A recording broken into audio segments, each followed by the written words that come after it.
ബീഹാറിൽ രാഷ്ട്രീയ നാടകങ്ങൾ അരങ്ങേറുന്നു. ഒരു RJD, ഒരു BJP MLA-മാരെ കാണാനില്ല. അതേസമയം ബീഹാറിൽ നിതീഷ് കുമാർ നയിക്കുന്ന NDA സർക്കാർ ഉടൻ വിശ്വാസ വോട്ട് തേടും. 243 അംഗങ്ങളുള്ള സഭയിൽ 122 പേരുടെ പിന്തുണയാണ് ഉറപ്പിക്കേണ്ടത്. 45 സീറ്റുള്ള JDU, 78 MLA-മാരുള്ള BJP-യുമായി ചേർന്നാണ് മന്ത്രിസഭ ഉണ്ടാക്കിയത്. വിവരങ്ങളുമായി CP ചേരുകയാണ്. CP, എന്താണിപ്പോൾ വിശ്വാസ വോട്ടെടുപ്പിന് മുൻപ് രണ്ട് പക്ഷത്തു നിന്നും MLA-മാരെ അങ്ങോട്ടും ഇങ്ങോട്ടും ഒന്നും കാണാനില്ല എന്ന വിവരങ്ങളൊക്കെയാണല്ലോ പുറത്തു വരുന്നത്. രാഷ്ട്രീയ നാടകങ്ങൾക്ക് കുറവില്ലേ ബീഹാറിൽ? മനു, ബീഹാറിൽ എന്തായാലും രാഷ്ട്രീയ നാടകങ്ങൾക്ക് ഒട്ടും കുറവില്ല. ഇപ്പോൾ നമുക്ക് ഏറ്റവും ഒടുവിൽ ലഭിക്കുന്ന റിപ്പോർട്ട് അനുസരിച്ച് 2 MLA-മാർ, ഒന്ന് BJP-യുടെ ഒരു MLA-യും RJD ലാലു പ്രസാദ് യാദവിൻ്റെ RJD MLA-യും കാണാനില്ല എന്നുള്ള വിവരമാണ് ലഭിക്കുന്നത്. നേരത്തെ 8 MLA-മാരെ കാണാനില്ല എന്നുള്ള തന്നെയും വിവരം ലഭിച്ചെങ്കിലും പിന്നീട് അവസാന നിമിഷം ഈ MLA-മാരെല്ലാം തന്നെയും എത്തിച്ചേരുന്ന ഒരു സ്ഥിതി ഉണ്ടായി. നമുക്കറിയാം, കഴിഞ്ഞ കുറച്ച് ദിവസങ്ങളായി ഈ എല്ലാ രാഷ്ട്രീയ പാർട്ടികളും അവരവരുടെ MLA-മാരെല്ലാം തന്നെയും സുരക്ഷിത കേന്ദ്രങ്ങളിലേക്ക് മാറ്റി പാർപ്പിച്ചിരിക്കുകയായിരുന്നു. ഇന്നലെ രാത്രി മുതലാണ് ഈ MLA-മാരെല്ലാം തന്നെയും ബീഹാറിലെ പട്നയിലേക്ക് എത്തിയത്. കോൺഗ്രസിൻ്റെ 19 MLA-മാരും ഹൈദരാബാദിലായിരുന്നെങ്കിൽ BJP MLA-മാർ ബോധ്ഗയ ജില്ലയിലായിരുന്നു. അങ്ങനെ RJD MLA-മാരാണെങ്കിൽ ഉപമുഖ്യമന്ത്രി തേജസ്വി യാദവിൻ്റെ വീട്ടിലായിരുന്നു ഇത്തരത്തിൽ പാർപ്പിച്ചിരുന്നത്. തേജസ്വി യാദവിൻ്റെ വീട്ടിൽ ഈ MLA-മാർ ക്രിക്കറ്റ് കളിക്കുന്ന വീഡിയോ എല്ലാം തന്നെ പുറത്തു വരികയും ചെയ്തിരുന്നു.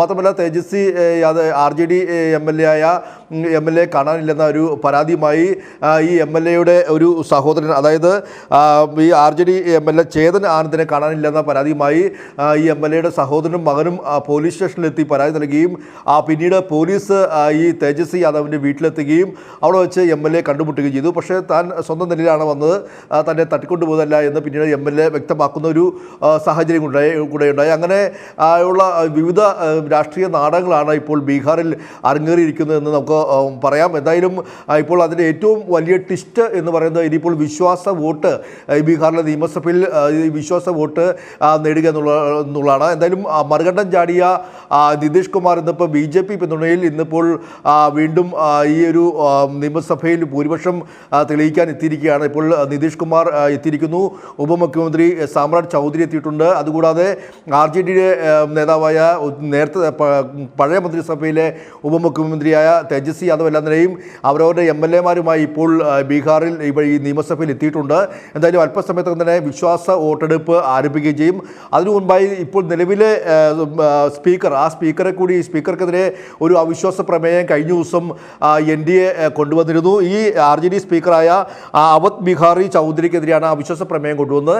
ഈ അവിശ്വാസ പ്രമേയമായിരിക്കും രാവിലെ 11 മണിക്ക് ആദ്യം എടുക്കുക. അങ്ങനെ സ്പീക്കറെ പുറത്താക്കുക എന്നുള്ളതാണ് NDA സർക്കാർ ചെയ്യുന്ന ആദ്യ നടപടി എന്ന് പറയുന്നത്. അതിനുശേഷമായിരിക്കും വിശ്വാസ വോട്ട് നേടുക. എന്തായാലും 243 സീറ്റിൽ 122 എന്നുള്ളതാണ് ഒരു കേവല ഭൂരിപക്ഷം എന്ന് പറയുന്നത്. ഇതിൽ ഈ NDA സർക്കാർ അല്ലെങ്കിൽ നിതീഷ് കുമാർ ഇപ്പോൾ അവകാശപ്പെടുന്നത് BJP പിന്തുണയോടുകൂടി തന്നെ ഞങ്ങൾക്ക് 128 അംഗങ്ങളുടെ ബലമുണ്ട് എന്നുള്ളതാണ്. അതായത് 45 അംഗങ്ങളാണ് JDU-വിനുള്ളത്. അതുകൂടാതെ BJP-ക്ക് 78 MLA-മാരുണ്ട്. അതുകൂടാതെ NDA-യിലെ മറ്റൊരു സഖ്യകക്ഷിയായ ഹിന്ദുസ്ഥാനി അവാൻ മോർച്ചയ്ക്ക് 4 MLA-മാരുണ്ട്. മറ്റൊരു സ്വതന്ത്ര MLA ഉണ്ട്. അങ്ങനെ മൊത്തം 128 പേരുടെ അംഗബലമുണ്ട് എന്നുള്ളതാണ് ഇപ്പോൾ നിതീഷ് കുമാർ നേരത്തെ അവകാശവാദം ഉന്നയിച്ചിരിക്കുന്നത്. ഈ 128 എന്ന സംഖ്യയിലേക്ക് എത്തുമ്പോൾ അല്ലെങ്കിൽ 122 എന്ന കേവല ഭൂരിപക്ഷം അവിടെ തെളിയിക്കുക എന്നുള്ളതാണ് ഇന്നിപ്പോൾ നിതീഷ് കുമാറിന്റെ മുന്നിലുള്ള ഏറ്റവും പ്രധാനപ്പെട്ട സാഹചര്യത്തിലാണ് കാര്യങ്ങൾ എത്തി നിൽക്കുന്നത്. തീർച്ചയായും ഇനിയിപ്പോൾ ഈ ബീഹാർ നിയമസഭ അല്പസമയത്തിനകം ചേരുമ്പോൾ ഈ നിയമസഭ ചേരുമ്പോൾ മാത്രമേ എത്ര BJP MLA-മാരുണ്ട്, എത്ര JDU MLA-മാരുണ്ട്, എത്ര RJD MLA-മാരുണ്ട്. ഏറ്റവും വലിയ ഒറ്റക്കക്ഷി RJD-ആണ്, 79 സീറ്റുണ്ട്.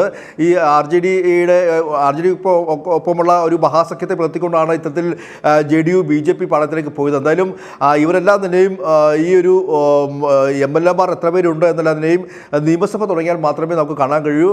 ഏതായാലും ഇപ്പോൾ RJD MLA-മാർ തേജസ്വി യാദവിൻ്റെ വീട്ടിൽ നിന്നും തിരിച്ചിട്ടുണ്ടെന്ന് നമുക്കൊരു വിവരം ലഭിക്കുന്നു. അതോടൊപ്പം തന്നെ BJP MLA-മാരുമായി ഉപമുഖ്യമന്ത്രി സാമ്രാട് ചൗധരി ഇപ്പോൾ നിയമസഭയിൽ എത്തിയിട്ടുണ്ട്. എന്തായാലും ഇനി ഈ തള്ളകൾ എണ്ണുമ്പോൾ അറിയാം കൃത്യമായിട്ട് ഏതൊക്കെ MLA-മാർ മുങ്ങി, ഏതൊക്കെ MLA-മാരെ കാണാനില്ല എന്നല്ല നമുക്ക് കൃത്യമായിട്ട് അറിയാൻ കഴിയും. എന്തായാലും 122 എന്ന കേവല ഭൂരിപക്ഷം ബീഹാറിൽ നിതീഷ് കുമാറിന് നേടാൻ കഴിയുമെന്ന് തന്നെയാണ് നമുക്ക് പ്രതീക്ഷിക്കപ്പെടുന്നത്. പക്ഷേ എങ്കിൽ പോലും ഏതൊക്കെ MLA-മാർ JDU-വിൻ്റെയും BJP-യുടെയും RJD-യുടെയും MLA-മാർ വിട്ടുനിന്നു. അതുകൂടാതെ കോൺഗ്രസ് സംബന്ധിച്ച് ഏറ്റവും പ്രധാനപ്പെട്ട ഘടകം, കോൺഗ്രസിന് 19 MLA-മാരുണ്ട്. ഉണ്ടായിരുന്നു. ഈ 19 MLA-മാരെയും ഹൈദരാബാദിലേക്ക് മാറ്റിയിരിക്കുകയായിരുന്നു. ഇന്നലെ രാത്രിയാണ് ഈ 19 MLA-മാരും ബീഹാറിലെ പട്ടയിലേക്ക് എത്തിയത്.